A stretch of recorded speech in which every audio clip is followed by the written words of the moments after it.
Hello, students. I hope you all are well. Good morning to you all. दोस्तों, आज हम एक chapter 12 करने वाले हैं क्यूरियोसिटी बुक का, जिसका नाम है बियॉन्ड अर्थ। तो आपकी तैयारी अच्छी चल रही होगी आपके एग्ज़ाम की, लेकिन ये वीडियो लाने का मकसद ये है कि फिर भी कुछ ना कुछ आपको ऐसे लगता होगा कुछ कमी है, कुछ रह गया है। और क्लास के अंदर आप लोगों ने लाइन बाय लाइन तो पढ़ा ही है, लेकिन आपको यहाँ पे क्विक रिवीजन करवाया जाएगा, जिससे आपको सारे टॉपिक्स, मेजर टॉपिक्स सारे क्लियर हो जाएंगे। और ये नोट्स भी आपको प्रोवाइड कर दिए जाएंगे, इसकी लिंक डिस्क्रिप्शन में डाल दी जाएगी, आप वहाँ से डाउनलोड भी कर सकते हैं। तो देखिए, सबसे पहला टॉपिक आता है, बिना देरी के हम शुरू करते हैं क्योंकि टाइम सबसे ज़्यादा इम्पोर्टेंट है। इधर उधर की बातें ना करके हम टॉपिक पे ही स्टिक रहेंगे। तो जैसे पहला टॉपिक आता है इसमें स्टार्स एंड कॉन्स्टिलेशंस के बारे में, तारे या नक्षत्र। मैंने हिंदी में लिखने का मतलब ये है, का मेन रीज़न ये है कि आप लोगों को पता रहे कि हमारे हिंदी भाषा में या इंडियन एस्ट्रोनॉमी में भी इन चीज़ों को क्या कहते हैं। हम इंग्लिश तो पढ़ लेंगे लेकिन हिंदी नहीं समझ में आएगा। इसलिए जैसे कि पहले हम पढ़ रहे हैं तारे और नक्षत्र यानी स्टार एंड कॉन्स्टिलेशंस के बारे में। स्टार्स क्या होते हैं? Stars are massive celestial objects. देखो, मैसिव का मतलब होता है विशाल, बड़ा, और सेलेस्टियल ऑब्जेक्ट्स का मतलब होता है खगोलीय पिंड। Made up of hot gases. किससे बना होते हैं स्टार? बहुत बड़े ऑब्जेक्ट्स होते हैं, इतने ही याद करो खाली अभी। और हॉट गैसेस से बने होते हैं। उनमें जो मेनली क्या होती है, उन गैसेस में भी मेनली क्या क्या होती है? हाइड्रोजन होती है या हीलियम होती है। और दूसरी चीज़ क्या है, वो उसके अंदर न्यूक्लियर रिएक्शन चलती रहती है, जिसके कारण से लाइट और हीट निकलती रहती है। देखो, तुम्हें बस इतना ही याद रखना है, स्टार वे बड़े ऑब्जेक्ट होते हैं जो हॉट गैसेस से मिलके बने होते हैं। हॉट गैसेस में भी कौन सी ज़्यादातर चांसेस हैं? हाइड्रोजन और हीलियम के। इन दोनों की क्या होती रहती है? न्यूक्लियर रिएक्शन होती रहती है। इस रिएक्शन के कारण क्या इमिट होता है? लाइट निकलती रहती है बार लगातार, और हीट निकलती रहती है। और एक चीज़ और याद रखिए, हमारा जो सन है वो भी एक स्टार है, हमारा सूर्य है वो भी एक तारा है, लेकिन वो हमारे सबसे पास है, इसलिए हमें वो बड़ा दिखता है। ठीक है, आगे हम चलते हैं अब नेक्स्ट टॉपिक पे, जिसको बोलते हैं कॉन्स्टिलेशन। कॉन्स्टिलेशन यानी नक्षत्र। Constellations are groups of stars forming recognizable patterns, often named after mythological characters, animals और objects. नक्षत्र तारों के समूह होते हैं जो पहचानने योग्य आकृतियां बनाते हैं, और इन्हें अक्सर पौराणिक पात्रों, जानवरों या वस्तुओं के नाम पर रखा जाता है। देखो, ये बात मैंने हिंदी में पढ़ के तुम्हें बता दी, लेकिन मैं अब बताता हूँ। कई बार आप लोग गांव में या कहीं गांव में रहते होंगे कोई बच्चे, तो छत पे सोया होगा आप लोगों ने कभी। तो आप बच्चे सारे मिलके क्या करते हैं, देखो अरे वो तो क्या बन गया, वो पहाड़ है।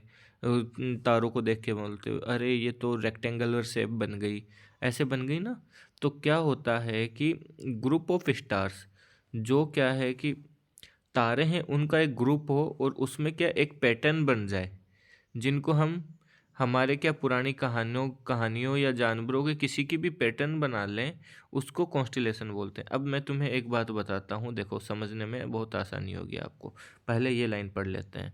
द इंटरनेशनल एस्ट्रोनॉमिकल यूनियन, क्या है ये?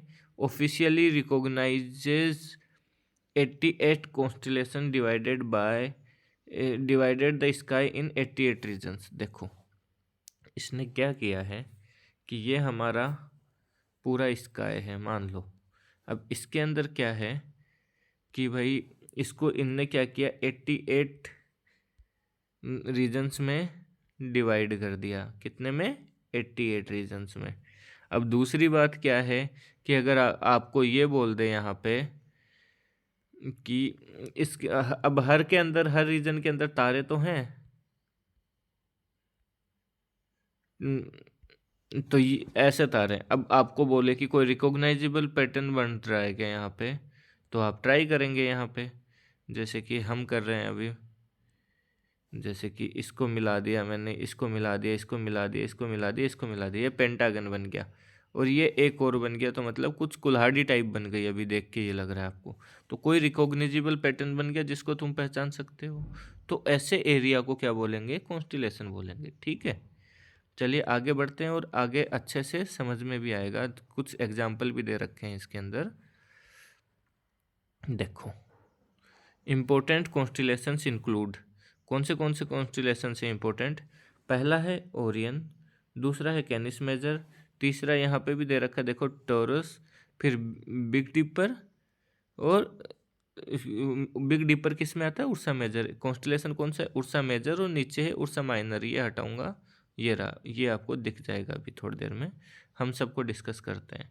देखो आपको यहाँ पे सारे पैटर्न दिख रहे होंगे, ये जो ग्रीन लाइन दिख रही है यहाँ पे ऐसे, ये वाली, ये पूरा एक क्लोज्ड सर्किट क्या है, एक कॉन्स्टिलेशन है। जैसे कि मैं एक ओरियन वाले को कवर करके दिखाता हूँ आपको, ये है ओरियन। ऐसे ही यहाँ पे दे रखा है कैनिस मेजर को, ये इधर वाला रीजन हो गया टॉरस हो गया, और इसके ऊपर वाला हो गया, ये हो गया उर्सा मेजर हो गया, और इसके नीचे ये वाला कौन सा हो गया, उर्सा माइनर हो गया। ठीक है, चलिए अब एक एक को हम क्या करते हैं, डिस्कस करते हैं। देखो इसके ओरियन में क्या लिखा है, represents a hunter contains the bright star Betelgeuse. ये तुम्हारे बुक के अंदर नहीं है, लेकिन फिर भी मैंने इसको ऐड कर लिया है। ये याद रखो तो रख लो, नहीं कोई बात नहीं, बस तुम्हें पता होना चाहिए इसमें क्या है। लेकिन ओरियन के अंदर क्या है कि ग्रुप ऑफ स्टार्स होता है हर एक कॉन्स्टिलेशन में, ओरियन एक कॉन्स्टिलेशन, इसमें क्या रिप्रेजेंट्स है हंटर, हंटर यानी शिकारी को दर्शाता है। हम अब देखते हैं कि सच में दिखाता है कि ये झूठ बोल रहा है। चलिए, अब ओरियन कौन सा पार्ट है, मैंने अभी बताया था, ये वाला। अब इसके अंदर देखो आप, यहाँ पे ये कोई एक इंसान नहीं लग रहा, यहाँ तक ये इसके हाथ में कुछ हथियार जैसा है, ये मुंह हो गया, यहाँ गर्दन हो गई, ये कुछ हथियार है इसके हाथ में, ये इसकी कमर हो गई, और ये नीचे पैरों तक, ये जो कुछ पहन रखा है यहाँ तक का है, इसके पैर मान लो या फिर, और ये तीनों है, ये इसके कमर पे क्या बेल्ट जैसा दिख रहा है, ऐसा ही है ना। तो अब देखिए हंटर जैसा दिख रहा है, तो ये बिल्कुल सही बात कही है फिर इनने, कि क्या नाम है, रिप्रेजेंट से Hunter contents the bright star. अब इसका ब्राइट स्टार कौन सा है, देख लो यहीं पे आपको दिख जाएगा, ये वाला, इसका ब्राइट स्टार बेटेलग्यूस है। लेकिन ये आपको पेपर के हिसाब से अभी याद नहीं रखना है, वैसे आपको पता होना चाहिए, एडिशनल इन्फॉर्मेशन है आपके लिए। आगे है दूसरा है कैनिस मेजर। कैनिस मेजर क्या है, contains serious the brightest star in the night sky. Night sky में जो भी आपको स्टार देखते हैं उसमें सबसे ज़्यादा चमकता हुआ तारा कौन सा दिखेगा, सीरियस। सबसे ज़्यादा ब्राइट स्टार जो भी होगा वो होगा सीरियस। अब मैं बताता हूँ, अब आप इसको आइडेंटिफाई कैसे करोगे, तो रात को पूरे आसमान में देखना, आपको 3 तारे पास पास दिखेंगे, तो वो क्या होंगे, बेल्ट ऑफ हंटर हो गए, हंटर बेल्ट हो जाएगा ये वाला। अब इससे नॉर्थ ईस्ट डायरेक्शन में आप एक्सटेंड करोगे, तो जो भी आपको ब्राइटेस्ट स्टार दिखेगा वो होगा सीरियस। ठीक है, अब याद रखने के लिए मैं तुम्हें ट्रिक बता सकता हूँ। ब्राइटेस्ट स्टार है जो मतलब चमकता है, वो कौन सा है, नाइट में सीरियस है। अब याद कैसे होगा, तो ट्रिक लिख लो या दिमाग में रख लो, भाई जो अपनी पढ़ाई को लेके सीरियस है वो उसका फ्यूचर तो ब्राइट होगा ही होगा। जो पढ़ाई के लिए सीरियस है उसका फ्यूचर ब्राइट होगा। ब्राइट और सीरियस तारा कनेक्ट हो गया, याद रह जाएगा। जो सबसे ब्राइट स्टार है वो क्या है, ब्राइट स्टार क्या है, सीरियस है, नाइट स्काई का, याद रखना, नाइट स्काई का बेटा। ठीक है, अब आगे है उर्सा मेजर। उर्सा मेजर ये वाला रीजन बताया था मैंने आपको। उर्सा मेजर क्या है, इसको क्या हिंदी में क्या बोलते हैं हम, सप्तऋषि बोलते हैं इंडियन एस्ट्रोनॉमी में। इसकी के ये क्यों यूज होता है, तो ये क्या करता है, हमें पोल स्टार को लोकेट करने में मदद करता है। पोल स्टार, इसको पोलेरिस भी बोल दिया जाता है, क्या बोलते हैं, POLARIS, या फिर नॉर्दर्न स्टार भी बोल दिया जाता है, NORTHERNSTAR, नॉर्दर्न स्टार भी बोल दिया जाता है। ठीक है, तो चलिए हम आगे बढ़ते हैं अभी। अब नॉर्दर्न स्टार और क्यों किया जाता है, क्योंकि इसको ये किस में मदद करता है, नॉर्दर्न स्टार को लोकेट करने में मदद करता है। और नॉर्दर्न स्टार को हम क्या बोलते हैं, ध्रुव तारा कहा जाता है। आपको इंडियन एस्ट्रोनॉमी में भी के हिसाब से भी पता होना चाहिए। बिग डिपर को बोलते हैं सप्तऋषि, और इसको पोल स्टार को बोलते हैं ध्रुव तारा। याद हो गया। और दूसरा सप्तऋषि इसलिए बोलते हैं क्योंकि एक ग्रुप ऑफ 7 स्टार्स होता है। तो जैसे कि पहला, दूसरा, तीसरा, चौथा, पांचवा, छठा, सातवां, 7 स्टार दिख गए आपको, यानी ग्रुप ऑफ 7 स्टार्स क्या होगा, बिग डिपर होगा। अब ये पोल स्टार को लोकेट करने के लिए कैसे हेल्प करता है, तो चलिए आगे बात कर लेते हैं अपन। जैसे कि अब पोल स्टार के ये दो जो भी क्या हैं स्टार हैं नीचे वाले, इनको अगर हम इस डायरेक्शन में एक्सटेंड करें तो ये पोल स्टार के तरफ आके हमें खड़ा कर देगा, पोल स्टार ला के रख देगा हमें पोल स्टार के पास। ठीक है, अब बिग डिपर को आइडेंटिफाई करने का या रिकॉग्नाइज करने का तरीका कैसे है कि देखो, तुम इस चीज़ को देखो, यहाँ पे जो ये वाला रीजन है ये आपको एक नाव जैसी दिखेगी, जिसको क्या कर रहा है यहाँ पे, ये इसकी रस्सी है, इससे हम इसको खींचते हैं या खींच सकते हैं, पहली बात। या फिर दूसरी पैटर्न क्या बन रही है कि जैसे कि ये कोई चारपाई है, खाट है किसी दादी अम्मा की, जिसको 3 चोर चुरा के लेके जा रहे हैं। ऐसी कहानियाँ पहले इंडियन कल्चर के अंदर बनाई जाती थी। जब कोई रिकॉग्नाइज करता था किसी को, तो ऐसी कहानियाँ सुन के बातें करते थे बच्चे। आप लोग भी करते होंगे जब अगर गांव में जाके छत पे सोते होंगे दोस्तों के साथ गर्मियों के दिनों में, अपने कजन्स के साथ, तो ऐसी बातें होती हैं नॉर्मली। ठीक है, देखो सबसे brightest star in night sky कौन सा है, सीरियस है। और जो डायरेक्शन का पता लगाने की बात कर के लिए हेल्पफुल होता है वो होता है पोल स्टार होता है। और पोल स्टार को ही पोलरिस बोलते हैं, नॉर्दर्न स्टार बोलते हैं। पोल स्टार को किसकी मदद से हम रिकॉग्नाइज कर सकते हैं, तो वो है बिग डिपर। ठीक है, और ओरियन के अंदर क्या नाम है, ओरियन को आइडेंटिफाई करने का तरीका क्या है, उसके अंदर 3 स्टार पास पास दिखेंगे हमें, तो वो ओरियन कॉन्स्टिलेशन हो जाएगा। और उससे हम अगर नॉर्थ साउथ ईस्ट डायरेक्शन में हम ऐसे मूव करेंगे तो ये कौन सा स्टार मिल जाएगा हमें, यहाँ पे सीरियस मिल जाएगा। ठीक है, ये सीरियस होगा जो कि ब्राइटेस्ट नाइट स्काई स्टार है। ठीक है, और इससे सीरियस से थोड़ा सा डिम होगा जो कौन होगा, पोल स्टार होगा, जो हमें डायरेक्शन बताने में मदद करता है। जब कंपास का इन्वेंशन नहीं हुआ था तब, या आज भी हम पोल स्टार का यूज कर सकते हैं डायरेक्शन का पता लगाने के लिए। मैंने एक आपके बुक में भी एक ऐप बता रखा है, द स्काई मैप, उसको इंस्टॉल करके भी आप उसमें से पता लगा सकते हो किधर क्या है।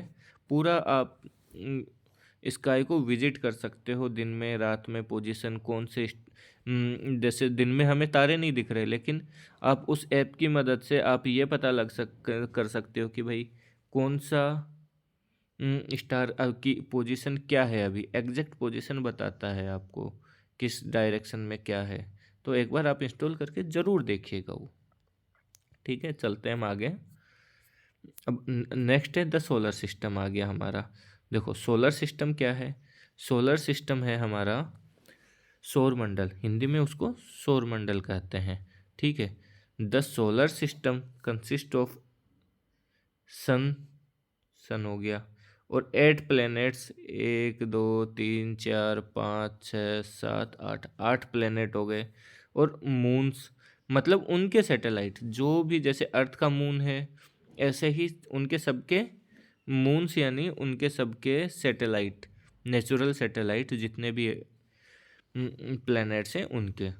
एस्टेरॉइड्स, एस्टेरॉइड क्या होता है, देखो एस्टेरॉइड बेल्ट, ये रॉक्स होती हैं या रॉकी पार्टिकल्स होते हैं जो अर्थ के नहीं, सन के चारों साइड ऑर्बिटल में घूमते हैं। घूमते तो रिवॉल्व तो कौन ये भी करते हैं, कौन प्लैनेट्स भी करते हैं, लेकिन ये दोनों 2 प्लैनेट्स के बीच में करता है। कौन से के करता है, देखो अभी हम बात करते हैं। अब देखिएगा कौन से प्लेनेट के बीच में बात कर रहा है, ये मार्स और जुपिटर, देखो यहाँ पे ये मार्स है और ये जुपिटर है, इन दोनों के बीच में यहाँ से घूम रहा है ना। आपको पूछ ले एस्टेरॉयड बेल्ट कौन से प्लेनेट के बीच में है, तो क्या बोलोगे आप? मार्स और जुपिटर के बीच में है। ठीक है, अब इसको याद रखने के लिए क्या कर सकते हो आप बताओ? जैसे कि ये चैप्टर पढ़ के हमें मज़ा आया, MJA, ये बोल दोगे आप? ये तो कर ही सकते हो ना। ये चैप्टर पढ़ के हमें मज़ा आया, तो M मतलब मार्स, J मतलब जुपिटर, और उन दोनों के बीच में क्या है?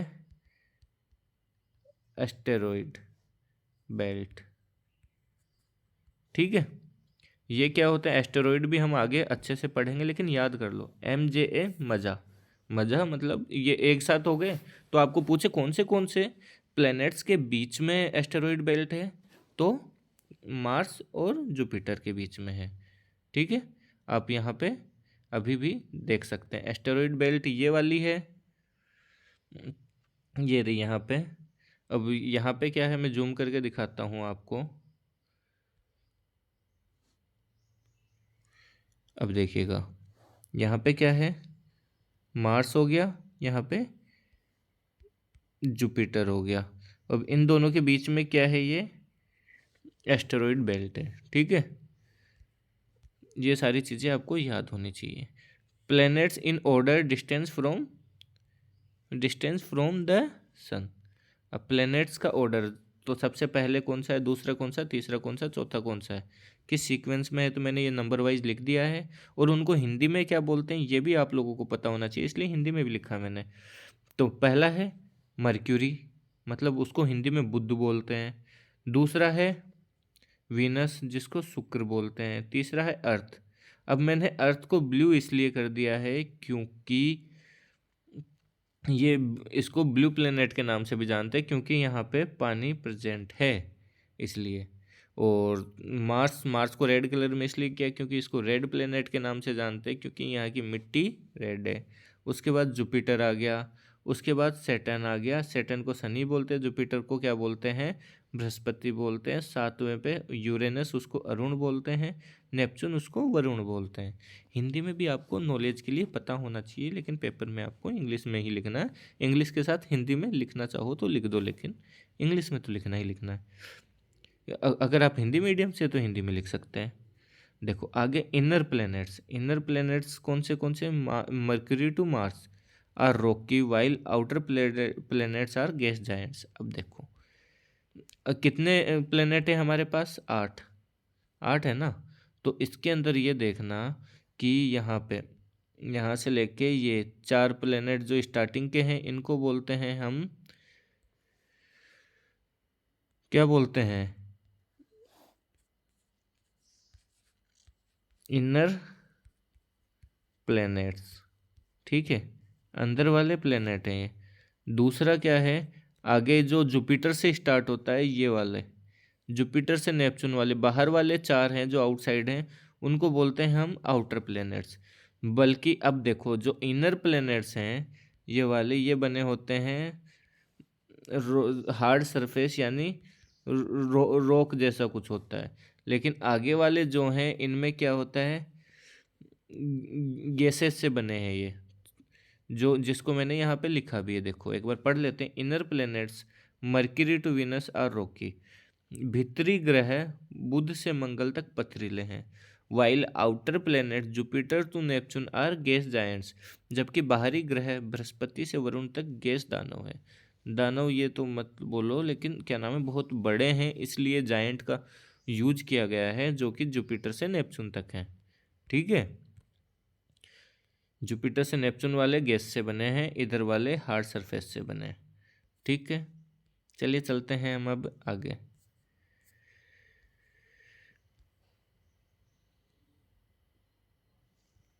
अब आया आगे, हमने प्लैनेट्स के बारे में जाना थोड़ा बहुत, उसके बाद में मैं एक सेकेंड। हाँ दोस्तों, देखिए इसके अंदर सबसे पहले मैंने एक बात बताई थी, सन भी एक स्टार है इस चैप्टर के स्टार्टिंग में, तो आप लोग को याद रखना सन भी एक स्टार है जो कि सबसे नियरेस्ट है। जितने भी स्टार हैं इस दुनिया में उनसे सबसे नियरेस्ट स्टार कौन है? सन है। सन के बाद में दूसरा कौन सा आता है? प्रोक्सिमा सेंचुरी आता है, जिसके बारे में हम आगे पढ़ेंगे। ठीक है, अब हम ये बात कर लें कि सन हमें इतना बड़ा दिखता है और बाकी स्टार्स हमें इतने छोटे दिखते हैं। क्यों दिखते हैं? उसका रीज़न भी यहीं पे है। देखो, the distance of the sun and earth is 150 million kilometers. 150 million kilometers दूर है सन हमारे से। और अब देखो, इतना कैलकुलेट करना और किलोमीटर में हमें शो करना तो बहुत मुश्किल है। इसलिए हमने एक और यूनिट बनाई, उसको बोलते हैं एस्ट्रोनॉमिकल यूनिट। इतनी बड़ी डिस्टेंस को हम एयू में फाइंड करते हैं, जिसको बोलते हैं astronomical unit. A useful unit for expressing distance between solar system in is astronomical unit which is approximately the distance between earth and sun। एक AU क्या होगा? जो अर्थ और सन के बीच की जो दूरी है उसको ही हम एक एस्ट्रोनॉमिकल यूनिट या 1 AU बोलते हैं। ठीक है, इसके आगे मैंने बोला कि देखो, सन हमें इतना बड़ा दिखता है, बाकी हमें स्टार्स बहुत छोटे दिखते। क्यों दिखते हैं? देखो, अब सन से भी 2000, सन के बाद कौन सा मैंने बताया था आपको जो पास में है हमारे स्टार, वो है प्रोक्सिमा सेंचुरी। वो भी 2,69,000 टाइम्स दूर है सन से। तो बाकी तो बहुत दूर है, फिर भी हमें दिखना है। दिखना वो बहुत बड़ी बात है। सन से भी बड़े बड़े स्टार्स हैं बच्चों इस यूनिवर्स में, लेकिन वो बहुत दूर हैं, इसलिए हमें नहीं दिखते हैं। ठीक है, चलो अब आगे मैं क्या बता रहा हूँ कि देखो, प्लेन और जो भी प्लेनेट अर्थ, जो भी प्लेनेट सन के चारों तरफ चक्कर काटता है उसको बोलते हैं रिवोल्यूशन। रिवोल्यूशन क्या होता है? जो भी प्लेनेट एक ऑर्बिट में सन के चक्कर लगाते हैं उस मोशन को ही रिवोल्यूशन बोलते हैं। REVOLUTION, revolution. ठीक है, ये याद रखिएगा, शायद ये नोट्स में मैं लिखना भूल गया हूँ, तो अभी पढ़ा रहा था तो याद आ गया, इसलिए मैंने ऐड कर लिया। आगे है नेचुरल सैटेलाइट। नेचुरल सैटेलाइट यानी प्राकृतिक उपग्रह। प्राकृतिक उपग्रह में क्या है? Satellites are objects that move around planets. Natural satellites मतलब satellites are object that move around planet. जैसे हमने बात की, ये सन है, सन के चारों साइड प्लैनेट्स चक्कर लगाते हैं। ऐसे ही जैसे कि थर्ड नंबर पे आता है हमारा अर्थ, तो चलो मैं ये अर्थ तक बना लेते हैं। इसके बाद क्या हुआ कि जो प्लैनेट हैं उनके चारों साइड जो चक्कर लगाएगा वो क्या बुलाते हैं? उनको क्या बोलते हैं? सैटेलाइट बोलते हैं। और जो नेचुरली प्रेजेंट होते हैं उनको क्या बोलते हैं? नेचुरल सैटेलाइट या प्राकृतिक उपग्रह। और जो हम यहाँ से लॉन्च करके भेजते हैं उसको आर्टिफिशियल सैटेलाइट बोलते हैं। सैटेलाइट को हिंदी में बोलते हैं उपग्रह। याद रखना, सैटेलाइट को हिंदी में बोलते हैं उपग्रह। ठीक है, अब आपके बुक के अंदर इनको मून्स भी बोला गया है, क्योंकि इसलिए समझाने के लिए, क्योंकि इंडिया का क्या, सॉरी, अर्थ का एक ही नेचुरल सैटेलाइट है जिसको बोलते हैं मून। ठीक है, अब हम आगे बढ़ते हैं। Natural satellite also known as natural satellite is also known as moons are smaller in size than planets. और जो चारों साइड चक्कर काटते हैं प्लैनेट के, वो उनसे प्लैनेट से छोटे होंगे। ठीक है, ये बात याद रखना। जो देखो, एक तो सन के चारों साइड चक्कर काटते हैं वो प्लैनेट होंगे, या फिर एस्टेरॉइड बेल्ट में एस्टेरॉइड्स होंगे। दूसरी बात क्या है कि कोई भी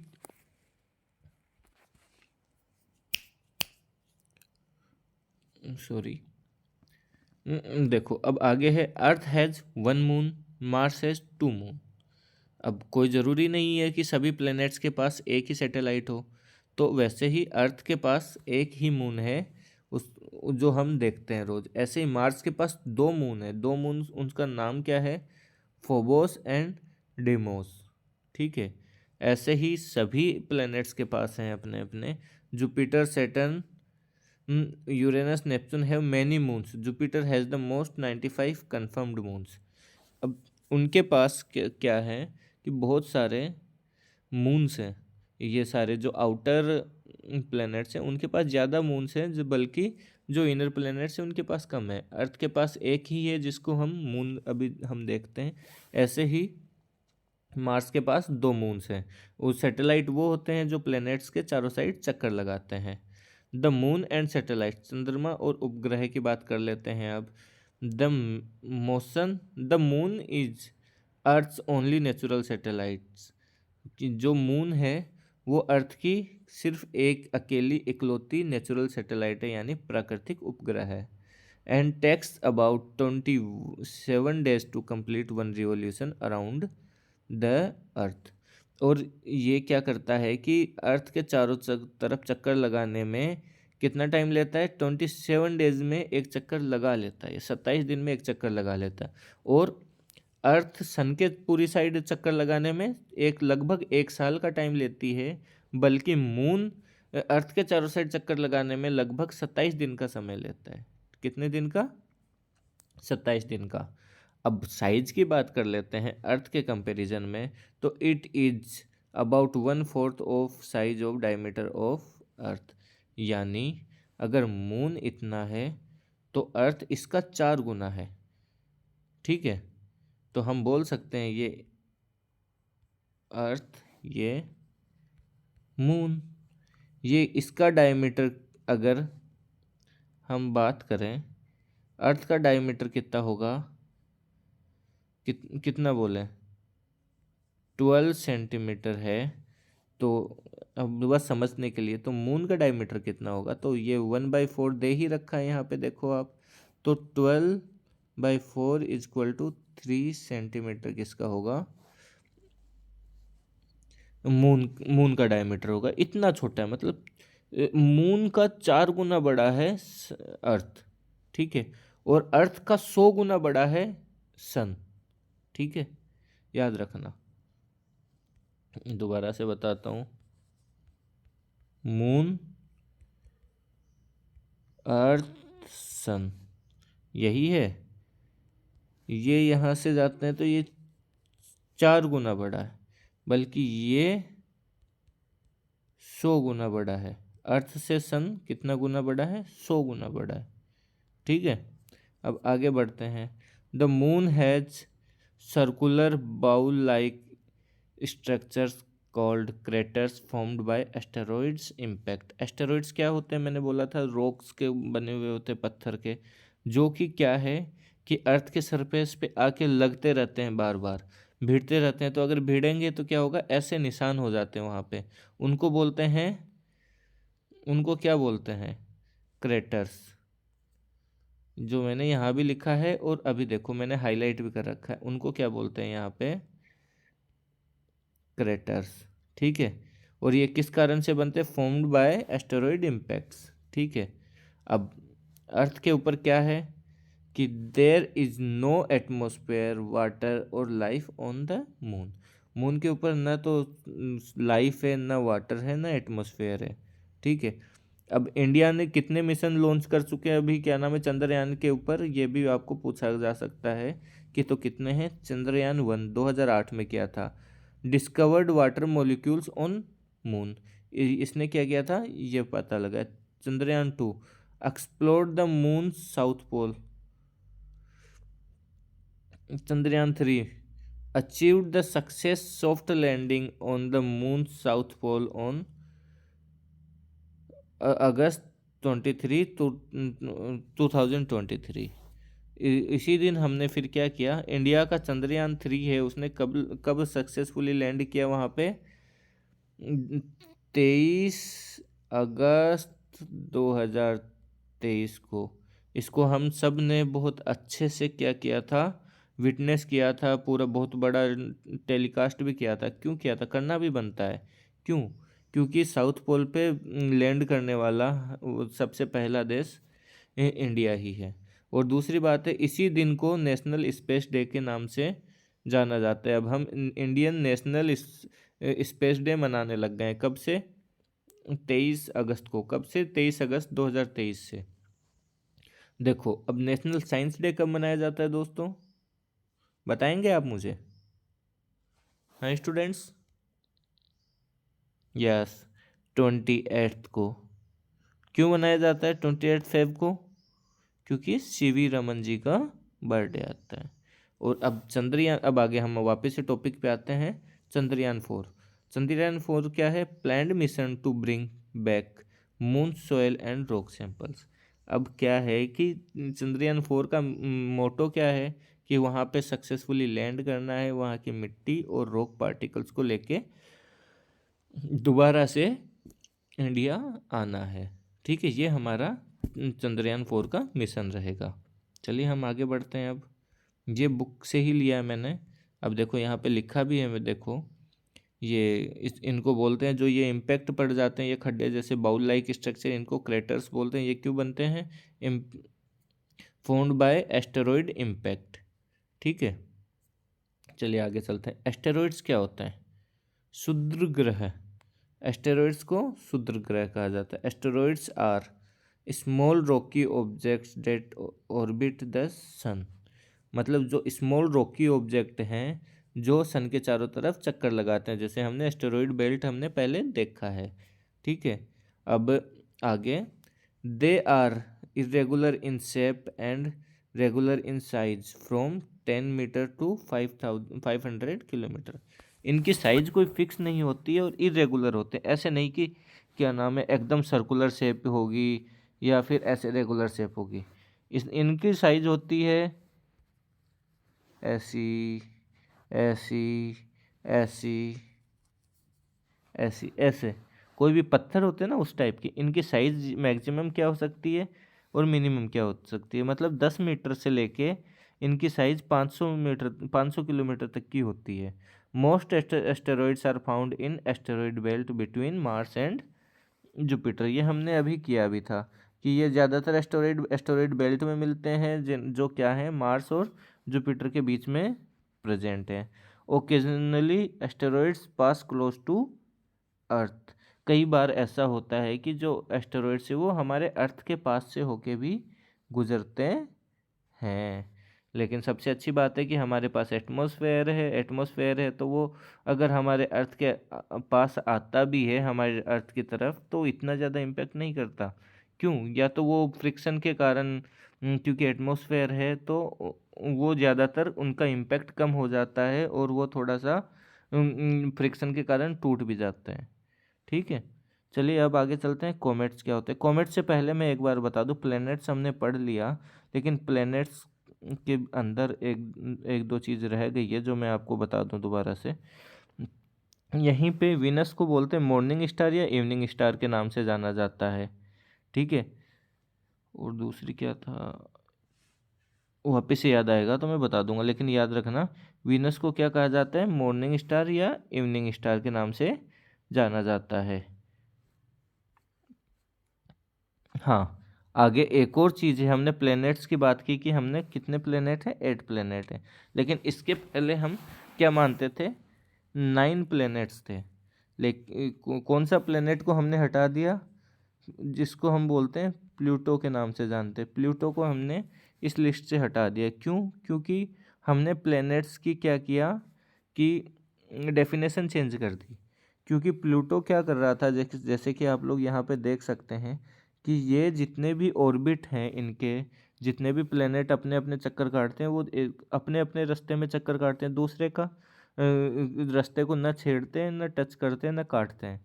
लेकिन प्लूटो क्या कर रहा था कि वो दूसरे और प्लैनेट्स हैं उनके भी ऑर्बिट के अंदर से जाता है, इसलिए उसको शामिल नहीं किया गया। तो उस कैटेगरी को, ऐसे बहुत सारे हैं, खाली प्लूटो ही नहीं है, तो ऐसे प्लैनेट्स को बोलते हैं ड्वार्फ प्लेनेट, यानी बौने ग्रह। ड्वार्फ प्लेनेट के नाम से जानते हैं इनको। ठीक है,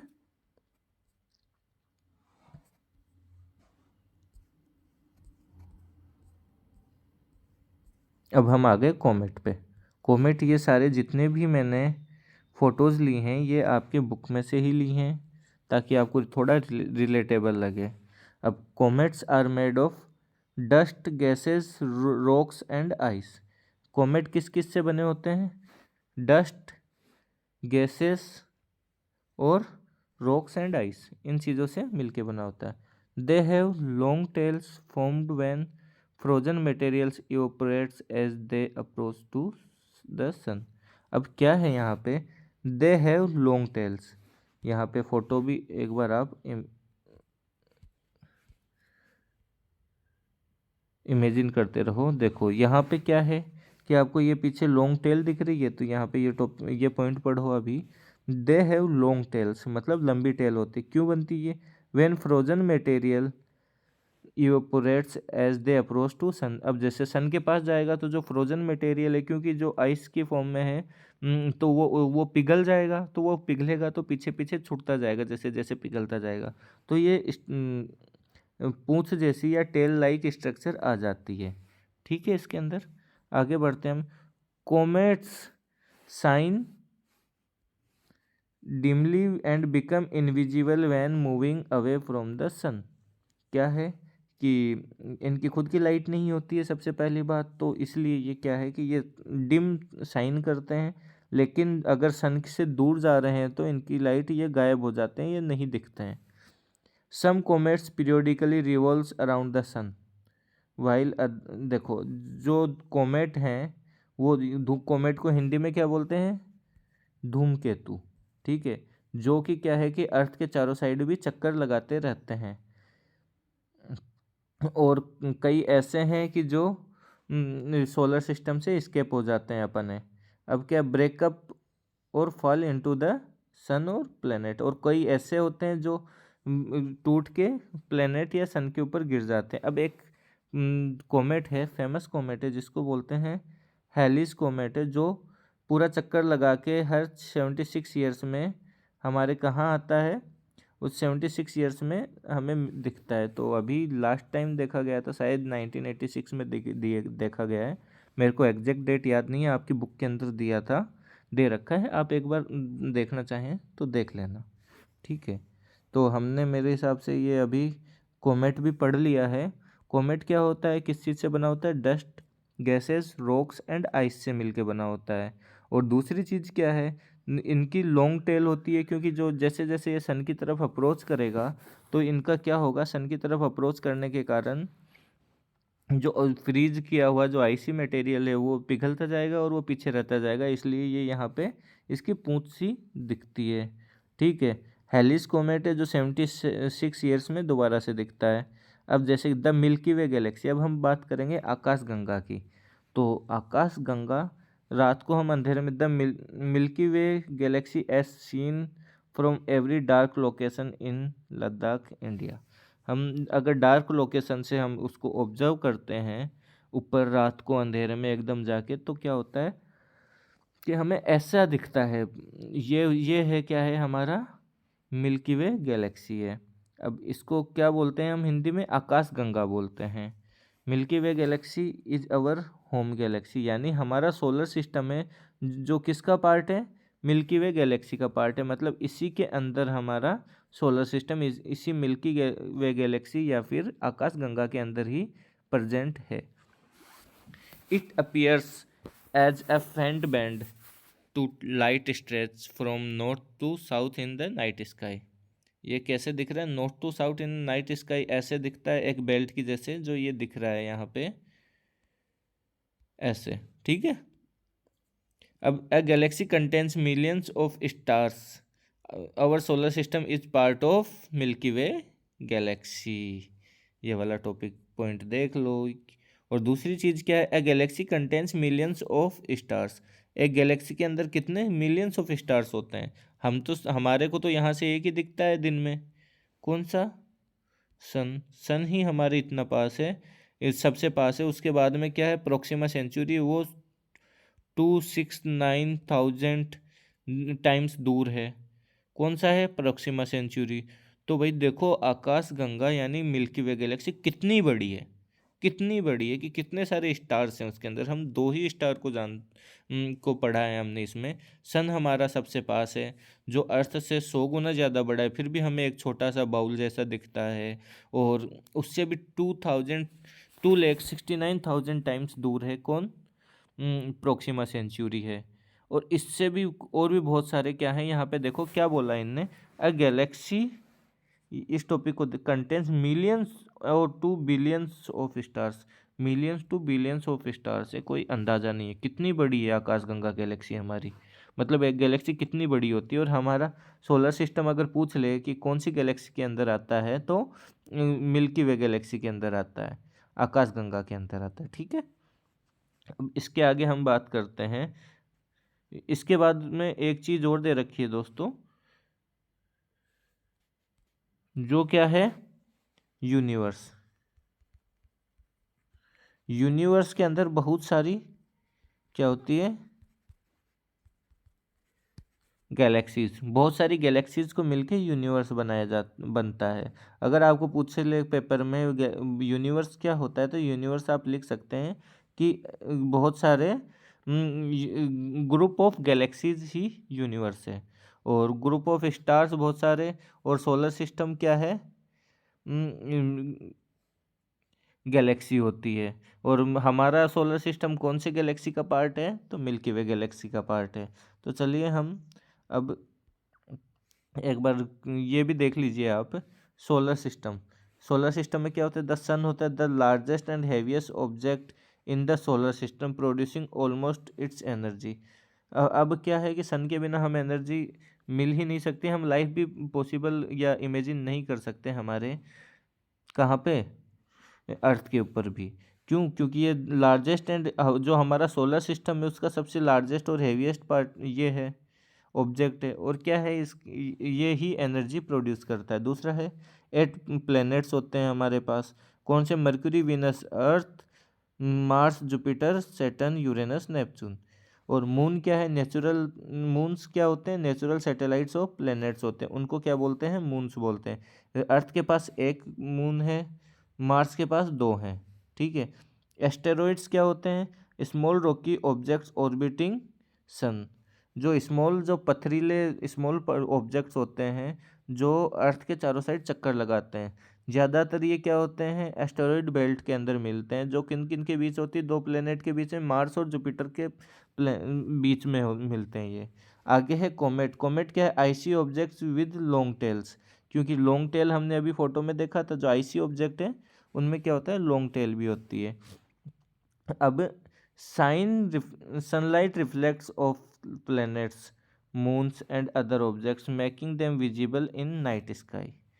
अब sunlight reflects of planets, moons and other objects, making them visible in the night sky. ठीक है।